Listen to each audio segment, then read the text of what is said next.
독초로 만든 파스타라고요? 미국 최고의 미식가들이 발칵 뒤집혔습니다. 뉴욕과 보스턴의 최고급 레스토랑들이 WHO가 지정한 독성 식물로 파스타를 만들어 팔고 있다는 충격적인 사실이 밝혀졌기 때문입니다. FDA는 즉각 조사에 들어갔고 식품안전 전문가들은 즉각 영업 정지를 내려야 한다며 목소리를 높였습니다. 하지만 예상치 못한 일이 벌어졌습니다. 미슐랭 3스타 레스토랑의 수석 셰프가 20년 경력 중 최고의 맛이라며 무릎을 꿇은 것입니다. 600만 구독자를 보유한 미식 유튜버는 송로버섯보다 더 강렬한 향과 맛이라며 극찬했고, 뉴욕타임스의 음식 평론가는 미식의 새로운 역사가 시작됐다고 평가했습니다. 그리고 마침내 놀라운 진실이 밝혀졌습니다. 한국의 할머니들은 이미 수천 년 전부터 이 위험한 식물을 안전하게 먹는 방법을 알고 계셨던 것입니다. 하버드, 예일, 스탠포드의 과학자들도 이해하지 못한 비밀을 우리 할머니들은 이미 터득하고 계셨습니다. 현대과학의 최첨단 실험실도 해내지 못한 일을 한국의 할머니들은 어떻게 해낼 수 있었을까요? 그리고 이 특별한 식재료는 어떻게 세계 최고의 미식가들을 사로잡을 수 있었을까요? 오늘 저희가 들려드릴 이야기는 한국의 전통 지혜가 현대과학의 한계를 뛰어넘은 자랑스러운 이야기입니다. 지금부터 그 놀라운 여정을 함께 하시겠습니다. 안녕하세요. 저는 하버드 대학교 독성학과 부교수 스칼렛 브라운입니다. 나이는 34살이고 식물의 독성 연구, 그 중에서도 식용식물의 독성 분석과 안전성 평가가 제주된 연구 분야입니다. 지난 10년간 저는 세계 각국의 전통 식재료들이 가진 잠재적 위험성을 연구해왔고, 특히 식용 여부가 문화권마다 달라지는 식물들에 대해 깊은 관심을 가져왔습니다. 작년에는 WHO의 식품안전자문위원으로 활동하면서 전 세계의 식물 데이터베이스를 구축하는 프로젝트를 진행했습니다. 그 과정에서 놀라운 사실을 발견했는데, 어떤 문화권에서는 독초로 분류되는 식물이 다른 문화권에서는 일상적인 식재료로 사용된다는 점이었습니다. 특히 동아시아 지역의 식문화는 서구의 관점으로는 이해하기 어려운 부분이 많았습니다. 그날은 평소와 다름없는 화요일 오후였습니다. 실험실에서 새로운 연구 데이터를 검토하고 있을 때 식품영양학과의 김민서 교수가 찾아왔습니다. 그녀는 한국계 미국인 2세로 현대인의 식습관과 건강에 대해 연구하는 저명한 학자였습니다. 특히 전통 식문화가 현대인의 건강에 미치는 영향에 대한 그녀의 연구는 학계에서 높은 평가를 받고 있었습니다. 스칼렛, 요즘 보스턴에서 가장 핫한 팝업 레스토랑이 있는데 식물 독성 전문가인 당신이 보면 정말 흥미로울 것 같아요. 민서의 말에 저는 처음에 그저 일상적인 대화라고 생각했습니다. 하지만 그녀가 건넨 팝업 레스토랑의 소개 기사를 보고 제 호기심이 크게 자극됐습니다. 레디파인딩 덴저러스 인그리디언트 위험한 식재료의 재해석이라는 독특한 컨셉의 팝업 레스토랑. 뉴욕타임스의 음식 칼럼니스트는 이 레스토랑을 2025년 미식계의 가장 도발적인 실험이라고 극찬했습니다. 34살의 젊은 한인 셰프가 한국 전통 식재료들을 현대적으로 재해석해 선보이는 곳이었습니다. 특히 눈길을 끈 것은 그가 미국 최고의 요리 학교를 졸업하고 미슐랭 3스타 레스토랑에서 경력을 쌓은 후 자신의 뿌리를 찾아 3년간 한국 각지를 돌며 전통 식재료를 연구했다는 점이었습니다. 기사를 읽으며 더욱 흥미로웠던 것은 메뉴 구성이었습니다. 소개된 메뉴들 중에는 제가 평소 연구하던 식물들이 다수 포함되어 있었습니다. 고사리, 두릅, 도라지. 이것들은 모두 섭취 시 주의가 필요한 식물들이었습니다. WHO의 데이터베이스에서도 섭취주의 항목에 포함된 식재료들이었죠. 독성학자로서 저는 이 식물들의 위험성을 잘 알고 있었고, 실제로 몇 달 전에는 이런 식물들의 섭취 위험성에 대한 논문을 발표하기도 했습니다. 더욱 놀라웠던 것은 이 식재료들이 단순히 호기심을 자극하는 소재로 사용된 것이 아니라 레스토랑의 대표 메뉴로 자리 잡았다는 점이었습니다. 고사리는 파스타와 리조또에, 도라지는 스테이크의 소스로, 두릅은 샐러드의 주재료로 활용되고 있었습니다. 그것도 뉴욕타임스의 음식 평론가가 오래 먹어본 것 중 가장 인상적인 요리라고 평가할 만큼 훌륭하게 말이죠. 3개월 대기자 명단이 있을 정도로 인기라서 예약하기가 정말 어려워요. 하지만 운이 좋게도 제 지인이 이번 주 예약을 취소했거든요. 관심 있으시다면 그 자리를 양도받을 수 있어요. 민서의 말에 저는 망설임 없이 동의했습니다. 전문가로서의 호기심이 너무나 강하게 일었기 때문입니다. 레스토랑은 보스턴의 가장 트렌디한 지역인 사우스엔드에 위치해 있었습니다. 1920년대에 지어진 붉은 벽돌의 창고 건물을 개조한 공간이었는데 입구에는 30명가량의 긴 줄이 이어져 있었습니다. 대부분은 사전 예약자들이었고 몇몇은 혹시 취소자가 있을까 하는 기대로 대기하고 있었습니다. 젊은 미식가들부터 유명 셰프, 음식, 평론가들까지 대기자들의 면면을 보니 이곳이 얼마나 핫한 장소인지 실감할 수 있었습니다. 입구에는 덴저러스 델리켓이 위험한 진미라는 문구가 네온 사인으로 빛나고 있었습니다. 그 아래에는 작은 글씨로 트랜디셔널 코리안 인그리디언트 리이매지언드라고 적혀 있었죠. 이 문구를 보는 순간 저는 이곳이 단순한 레스토랑이 아니라 새로운 경험의 장이라는 걸 직감할 수 있었습니다. 민서의 예약 덕분에 저는 바로 입장할 수 있었습니다.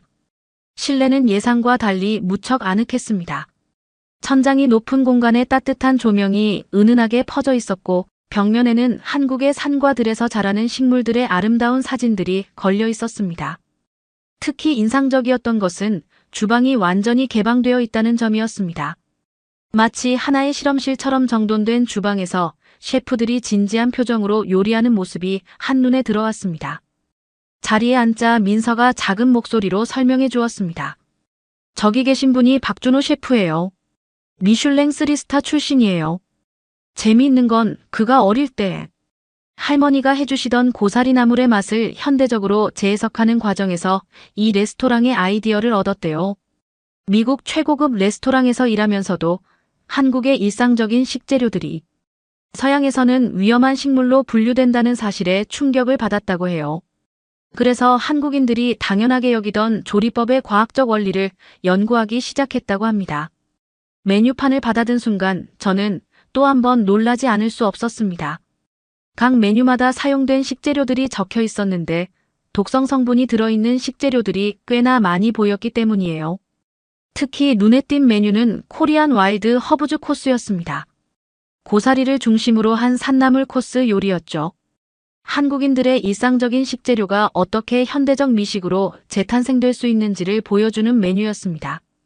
첫 번째 디쉬는 산나물 테린이었습니다. 고사리와 두릅, 취나물을 층층이 쌓아 만든 요리로 마치 숲속의 지층을 보는 것 같았습니다. 한 입 먹어보니 각각의 나물이 가진 본연의 맛은 유지하면서도 전혀 다른 식감과 풍미를 선사했습니다. 그 다음으로 나온 고사리 리조또는 정말 놀라웠습니다. 고사리를 곱게 다져 리조또에 넣었는데 마치 송로버섯을 넣은 것 같은 깊은 향과 풍미가 느껴졌습니다. 특히 놀라웠던 것은 고사리 특유의 쌉싸래한 맛이 오히려 음식의 품격을 높여주었다는 점이었습니다. 메인 디쉬로 나온 고사리 크러스트 도미구이는 더욱 혁신적이었습니다. 고사리를 곱게 다져 생선 위에 입혀 구웠는데 마치 허브 크러스트를 한 것처럼 보였습니다. 고사리의 식감과 도미의 부드러운 살이 만나 전혀 새로운 맛을 만들어냈습니다. 식사를 마친 후 저는 주방으로 향했습니다. 평소라면 하지 않았을 행동이지만 독성학자로서 이 요리들의 비밀을 꼭 알아야 할 것 같았습니다. 박준호 셰프는 제 방문을 반갑게 맞아주었습니다. 사실 이런 조리법들은 한국인들에게는 너무나 당연한 거예요. 어릴 때부터 보고 자란 거니까요. 하지만 서양의 관점에서 보면 이게 굉장한 과학이더라고요. 특히 독성을 제거하는 과정이 현대식품공학의 해썹 시스템과 너무나 닮아 있어요. 우리 선조들이 이미 완벽한 시스템을 만들어 두셨던 거죠. 그의 설명은 계속되었습니다. 한국인들이 당연하게 여기는 조리법 하나하나에 과학적 원리가 숨어 있다는 것이었습니다. 물의 온도부터 삶는 시간, 헹구는 방법까지 모든 과정이 정확한 이유가 있었죠. 특히 인상적이었던 것은 그가 한국의 전통 조리법을 현대적으로 재해석하는 방식이었습니다. 단순히 전통을 고수하는 것이 아니라 그 속에 담긴 과학적 원리를 이해하고 현대적으로 응용하는 것이었죠. 그날 밤 연구실로 돌아온 저는 오랫동안 생각에 잠겼습니다. 제가 알고 있던 독성학의 관점으로는 설명할 수 없는 것들을 목격했기 때문입니다. 어쩌면 우리는 너무 오랫동안 서구적 관점으로만 식물의 독성을 연구해온 것은 아닐까요? 한국의 전통 식문화 속에는 현대 과학이 미처 발견하지 못한 무언가가 있었습니다. 팝업 레스토랑 방문 이후 제가 준비하던 세계식품안전학회 연례 컨퍼런스 발표 내용이 마음에 걸렸습니다. 하버드 의과대학 메인홀에는 세계 각국의 저명한 학자들이 모여 있었고 전면 스크린에는 식용식물의 독성 성분이라는 제 발표 제목이 떠 있었습니다. 발표를 시작하기 직전 문득 팝업 레스토랑에서 맛본 고사리 요리가 떠올랐습니다. 하지만 이미 준비된 발표였고 WHO와 FDA의 기준에 따른 제 연구 결과는 분명했습니다. 발표는 순조롭게 진행되었고 청중들의 반응도 호의적이었습니다. 발표 결론에서 저는 연구 대상 식물들의 프탈산과 티아미나아제 수치가 WHO 안전 기준을 상회하며 특히 조리 과정에서의 열 처리나 수세 등 일반적인 조리 방법으로는 이러한 독성 물질의 유의미한 감소를 관찰할 수 없었다는 연구 결과를 공유했습니다. 다만 이러한 결과는 표준화된 서구식 조리법을 기준으로 했다는 점을 부연했습니다. 질의응답 시간에 서울대학교 김지연 교수가 발언을 시작했을 때 컨퍼런스장의 분위기가 미묘하게 변화했습니다. 김 교수는 한국에서 수천 년간 고사리를 식용해왔고 현재도 수백만 명이 일상적으로 섭취하고 있으며 독성 물질 관련 건강 문제는 단 한 건도 보고된 적이 없다는 사실을 제시했습니다. 이어서 김 교수는 여러 장의 슬라이드를 통해 한국의 전통적 조리법과 그 과학적 근거를 설명했습니다. 서양 과학의 한계를 지적하는 그의 발표 내용에 청중들의 관심이 집중되었습니다. 노벨상 수상자를 포함한 세계 최고의 석학들은 놀란 표정으로 자료를 검토했습니다. 제 연구 결과로는 설명할 수 없는 현상이었습니다. 그동안 제가 믿어왔던 모든 과학적 기준이 흔들리는 순간이었습니다. 물의 온도, 삶는 시간, 헹구는 횟수 등 모든 과정이 현대 과학으로도 설명될 수 있는 명확한 근거를 가지고 있었습니다. 이는 단순한 경험이나 관습이 아닌 정교한 과학적 시스템이었던 것입니다. 컨퍼런스장을 가득 메운 세계 각국의 식품안전 전문가들은 깊은 충격에 빠진 듯 했습니다. 서구 과학의 절대적 우위를 믿어왔던 그들의 신념이 흔들리고 있었기 때문입니다. 특히 하버드와 예일 대학의 교수진들은 연신 고개를 끄덕이며 필기를 이어갔고 영국 왕립학회에서 온 연구진은 즉각적인 후속 연구의 필요성을 제기했습니다. 한국의 전통 지식이 현대 과학의 한계를 뛰어넘는 순간을 목격하면서 저는 깊은 감동과 동시에 부끄러움을 느꼈습니다. 그동안 우리는 얼마나 좁은 시각으로 세상을 바라보고 있었던 것일까요? 수천 년간 이어져 온 동양의 지혜를 단순한 민간요법으로 치부했던 서구. 과학계의 오만이 이 순간 무너져 내리고 있었습니다. 컨퍼런스장의 긴장감은 쉽게 가라앉지 않았습니다. 서울대 김지연 교수는 자신의 발언을 뒷받침하기 위해 조선시대 의학서적을 제시했습니다. 300년도 더 된 이 책에는 고사리의 독성을 제거하는 정확한 방법이 상세히 기록되어 있었습니다. 미국 FDA가 설립되기도 전인 1700년대, 한국의 선조들은 이미 체계적인 독성 제거 방법을 확립했다는 사실이 입증된 순간이었습니다. 특히 충격적이었던 것은 문헌에 기록된 처리 방법의 과학적 정확성이었습니다. 물의 온도부터 시작해서 침지 시간, 헹굼 횟수까지 현대 과학으로 증명된 최적의 조건과 정확히 일치했습니다. 이는 단순한 우연이나 경험적 지식을 넘어서는 것이었습니다. 하버드의 석학들은 믿기지 않는다는 표정으로 자료를 검토했고 프린스턴의 교수진들은 자료를 베껴 적기 시작했습니다. 김 교수의 발표는 계속해서 충격적인 사실들을 드러냈습니다. 현대 과학이 위험이라고 규정한 여러 산나물들이 한국에서는 수백 년간 안전하게 식용되어 왔다는 점, 그리고 그 과정에서 단 한 건의 중독 사례도 보고되지 않았다는 점이 상세한 데이터와 함께 제시되었습니다. 더욱 놀라웠던 것은 전통적인 처리 방식이 독성 물질만을 선택적으로 제거한다는 사실이었습니다. 현대 과학의 처리 방식은 독성 물질과 함께 영양분까지 파괴하는 경우가 많았지만 한국의 전통 방식은 영양소는 보존하면서 독성만을 제거하는 정교한 시스템이었습니다. 컨퍼런스가 끝난 후 김 교수와 나눈 대화는 더욱 깊이 있는 통찰을 제공했습니다. 한국의 전통 식품 처리 방식은 단순한 조리법이 아닌 수백 년에 걸친 체계적인 연구의 결과물이었습니다. 특히 산나물 처리 과정은 현대의 해썹 시스템과 놀라울 정도로 유사한 위해 요소, 관리 단계를 포함하고 있었습니다. 김 교수는 최근의 연구 결과들도 공유했습니다. 한국의 전통적 처리 방식을 현대 과학적 방법으로 분석한 결과 각 단계마다 명확한 과학적 근거가 있었습니다. 물의 온도는 특정 독성 물질의 용해도와 정확히 일치했고 처리 시간은 분자 구조의 변화에 필요한 최적의 시간이었으며 헹굼 횟수는 잔류 독성의 안전 기준치를 달성하기 위한 정확한 횟수였습니다. 현대 실험실에 첨단 장비도 없이 이런 정교한 시스템을 만들어낸 선조들의 지혜는 현대 과학자들의 경외심을 자아냈습니다. 존스 홉킨스 의대의 원로 교수진들은 이러한 전통 지식의 현대적 가치에 깊은 감명을 받았고 즉각적인 후속 연구를 제안했습니다. 그날 저녁 연구실로 돌아오는 길에 깊은 생각에 잠겼습니다. 지난 5년간의 연구가 얼마나 편협한 시각에 갇혀 있었는지 깨달았습니다. 서구 과학의 방법론만이 정답이라 생각했던 제자만이 부끄러워졌습니다. 한국의 전통 지식은 현대 과학을 뛰어넘는 통찰을 이미 담고 있었습니다. 즉시 새로운 연구 계획을 수립하기 시작했습니다. 이제는 서구의 기준이 아닌 동양의 지혜를 현대 과학의 언어로 재해석해야 할 때였습니다. 다행히도 김 교수가 다음 달 서울에서 열리는 국제 심포지엄에 저를 초청했습니다. 이는 단순한 학술 교류를 넘어 한국의 전통 지혜를 세계에 알리는 새로운 여정의 시작이 될 것이었습니다.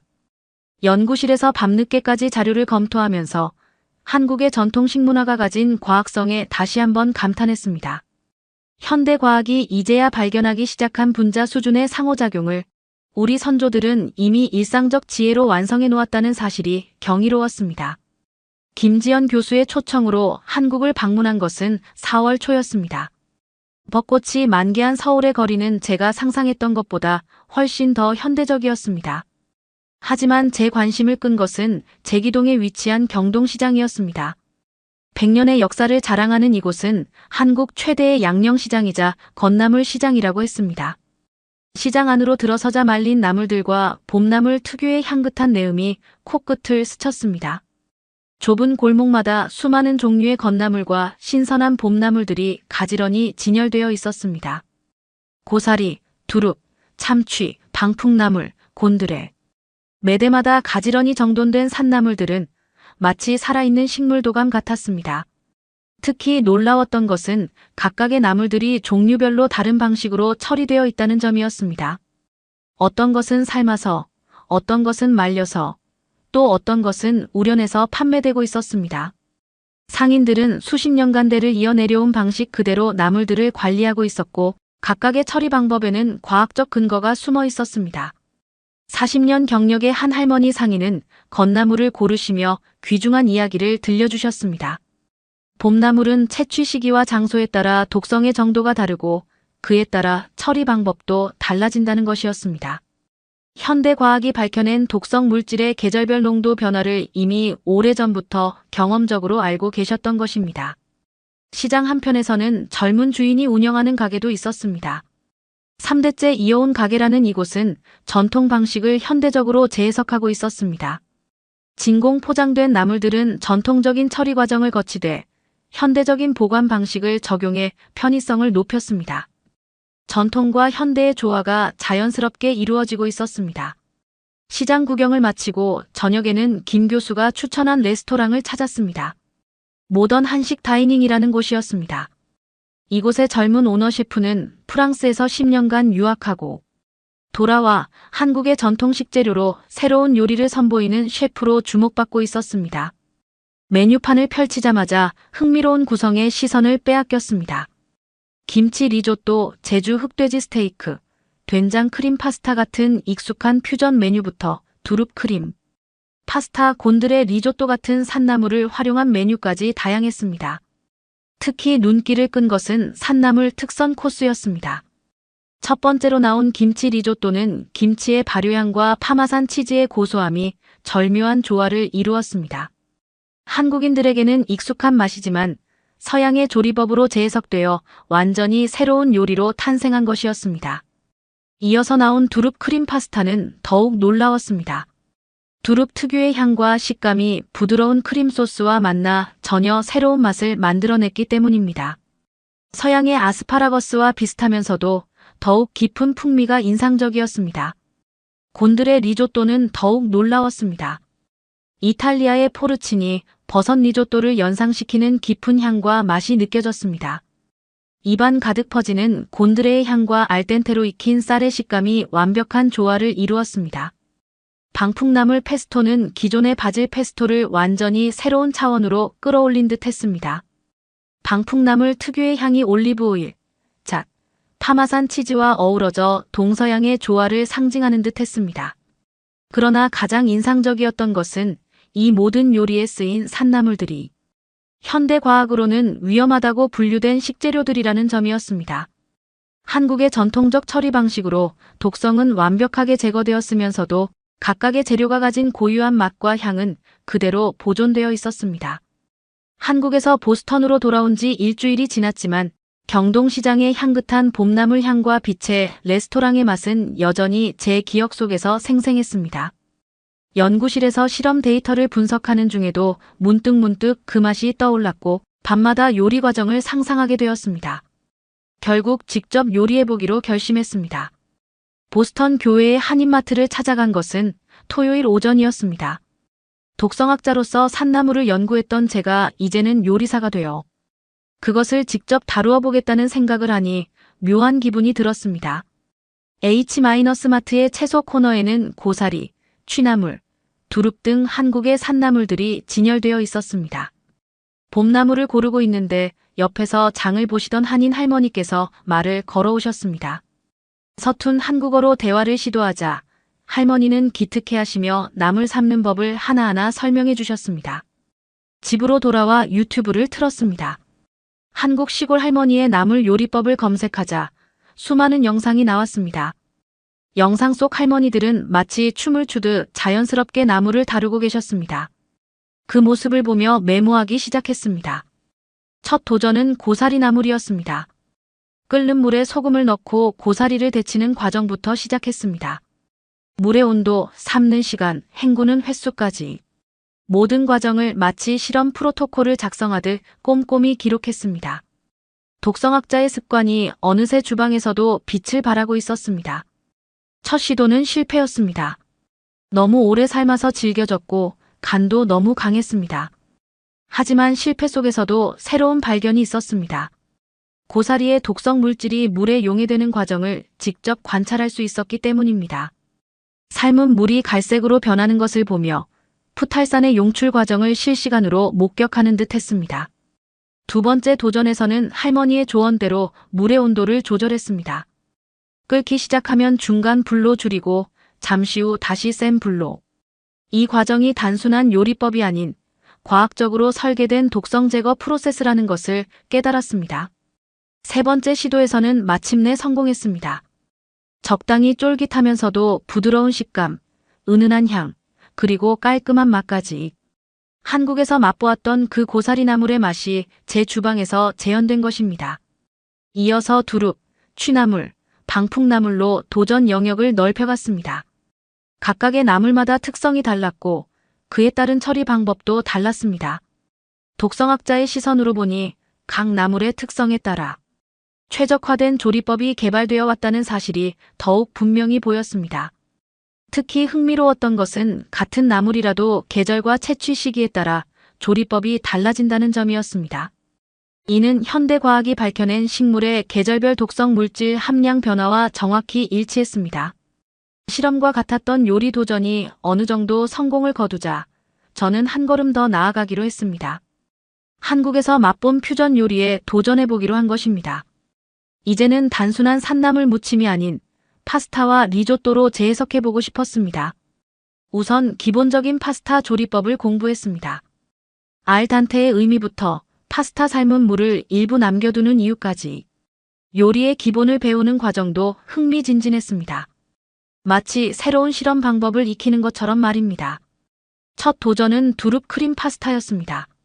두릅을 데치고 다진 마늘과 함께 볶다가 생크림을 넣고 한국의 전통적인 두릅 손질법과 이탈리아 파스타 조리법이 만나는 순간이었습니다. 처음에는 생크림의 양이나 두릅의 씁쓸한 맛 조절에 실패했지만 여러 번의 시도 끝에 마침내 적절한 비율을 찾아냈습니다. 흥미로웠던 것은 두릅의 아린 맛을 없애는 과정이 파스타의 맛에 결정적인 영향을 미친다는 점이었습니다. 전통적인 방식대로 데치고 헹구는 과정을 거친 두릅은 크림 소스와 만나면서 마치 고급 식재료를 넣은 것과 같은 깊은 풍미를 만들어냈습니다. 성공에 자신감을 얻은 저는 곤드레 리조또에도 도전했습니다. 이탈리아 리조또의 기본은 지켜가면서 곤드레만의 특징을 살리는 것이 관건이었습니다. 특히 곤드레를 언제 넣느냐가 중요했습니다. 너무 일찍 넣으면 곤드레의 향이 날아가고 너무 늦게 넣으면 곤드레의 맛이 배지 않았습니다. 마침내 완성된 요리들을 연구실 동료들에게 선보이기로 했습니다. 독성학자가 만든 독성식물 요리라는 사실에 모두들 긴장했지만 첫 입을 떼고 나서는 놀란 표정을 감추지 못했습니다. 특히 하버드 의대의 원로 교수님은 30년 전 이탈리아에서 먹었던 송로버섯 파스타의 맛이 난다며 감탄하셨습니다. 가장 뿌듯했던 것은 동료들이 이 요리의 과학적 의미를 이해했다는 점입니다.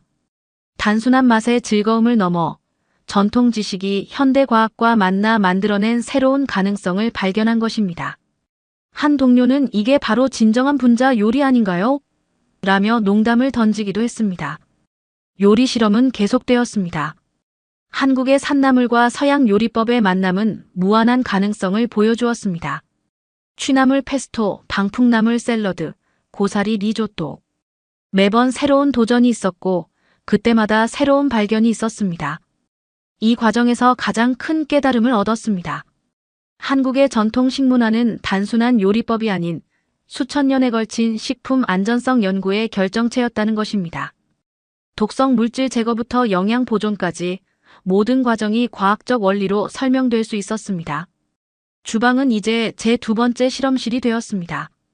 여기서는 시험관 대신 냄비를, 피펫 대신 국자를 사용하지만 과학적 정확성과 실험 정신은 그대로입니다. 한국의 전통 지식과 서양의 요리법, 그리고 현대 과학이 만나는 특별한 실험이 매일 계속되고 있습니다. 연구실에서의 실험과 주방에서의 도전이 계속되던 어느 날 하버드 식품영양학과에서 특별한 제안을 받았습니다. 식품 안전과 전통 지식이라는 주제로 특강을 해달라는 것이었습니다. 처음에는 망설였지만 그동안의 경험을 나누는 것도 의미 있겠다는 생각이 들었습니다. 특강은 예상보다 훨씬 더 큰 반향을 일으켰습니다. 200석 규모의 강당이 가득 찼고 서서 듣는 학생들도 있었습니다. 식품영양학과 학생들뿐만 아니라 화학과, 생물학과, 심지어 인류학과 학생들까지 참석했습니다. 강의는 제가 겪은 여정을 따라갔습니다. 고사리 파스타와의 첫 만남, 한국에서의 경험, 그리고 주방에서의 실험들까지. 특히 학생들의 관심을 끈 것은 실제 요리 과정을 담은 영상이었습니다. 독성학자가 주방에서 실험하듯 요리하는 모습에 모두들 웃음을 터뜨렸습니다. 하지만 가장 큰 반응을 이끌어낸 것은 실제 시연이었습니다. 강의 말미에 준비해간 두릅 크림. 파스타와 곤드레 리조또를 시식할 기회를 제공했는데 학생들의 반응이 놀라웠습니다. 특히 이런 맛은 처음이라는 반응이 대부분이었습니다. 질의응답 시간에는 예상치 못한 질문들이 쏟아졌습니다. 한 학생은 전통 지식을 현대 과학으로 해석하는 방법론에 대해 물었고, 다른 학생은 이런 접근법을 다른 문화권의 전통식품에도 적용할 수 있는지 궁금해했습니다. 자신의 할머니가 전수해준 요리법의 과학적 원리가 궁금하다는 학생도 있었습니다. 특강이 끝난 후 여러 학과의 교수님들이 찾아왔습니다. 인류학과 교수님은 전통 지식의 현대적 해석이라는 관점에 큰 관심을 보였고, 화학과 교수님은 전통 조리법에 숨어있는 화학 반응에 대해 토론하고 싶어 하셨습니다. 가장 인상적이었던 것은 한 대학원생의 제안이었습니다. 그는 세계 각국의 전통식품 조리법을 현대과학의 관점에서 연구하는 프로젝트를 시작하고 싶다고 했습니다. 그의 눈빛에서 제가 처음 고사리 파스타를 맛보았을 때와 같은 호기심과 열정이 보였습니다. 특강 이후 제 연구실은 갑자기 바빠졌습니다. 여러 학과의 학생들이 공동 연구를 제안해왔고 각자의 전공 분야에서 새로운 시각을 제시했습니다. 화학과 학생들은 전통 조리법에 숨어있는 화학 반응을, 생물학과 학생들은 식물 독성의 변화 과정을, 인류학과 학생들은 문화적 맥락을 연구하고 싶어 했습니다. 특히 흥미로웠던 것은 세계 각국의 유학생들이 자국의 전통 식재료에 대해 이야기를 들려준 것입니다. 멕시코의 선인장, 아프리카의 카사바, 동남아시아의 각종 뿌리 식물들. 모두 독성을 가지고 있지만 전통적인 방법으로 해독해 식용하는 식재료들이었습니다. 이런 대화를 통해 새로운 가능성이 보이기 시작했습니다. 한국의 산나물 조리법에서 발견한 원리가 어쩌면 인류 전체의 식문화를 이해하는 열쇠가 될 수 있겠다는 생각이 들었습니다. 전통 지식은 단순한 과거의 유산이 아닌 미래 식량 안전성 연구의 토대가 될 수 있었습니다. 연구실에는 새로운 실험들이 시작되었습니다.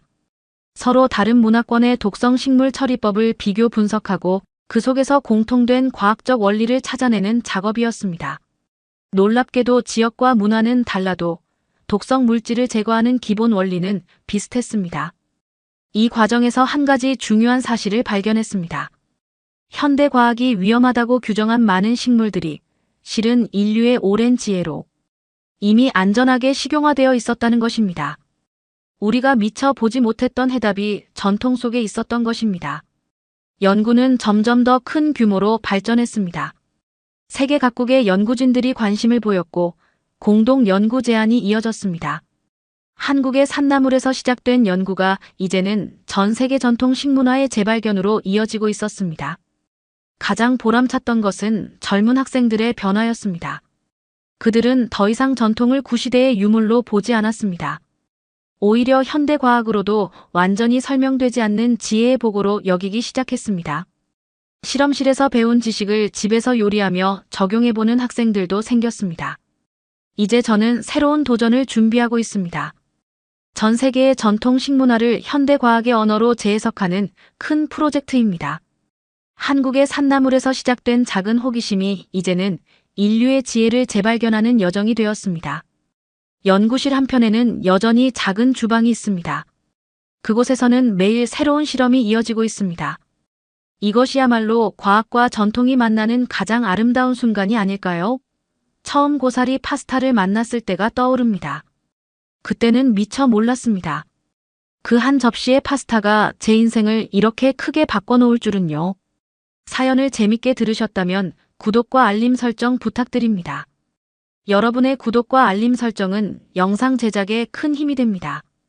지금까지 외국인의 시선에서 한국의 감동에 빠진 이야기를 전해드리는 감동 다이브였습니다. 좋은 하루 보내세요. 감사합니다.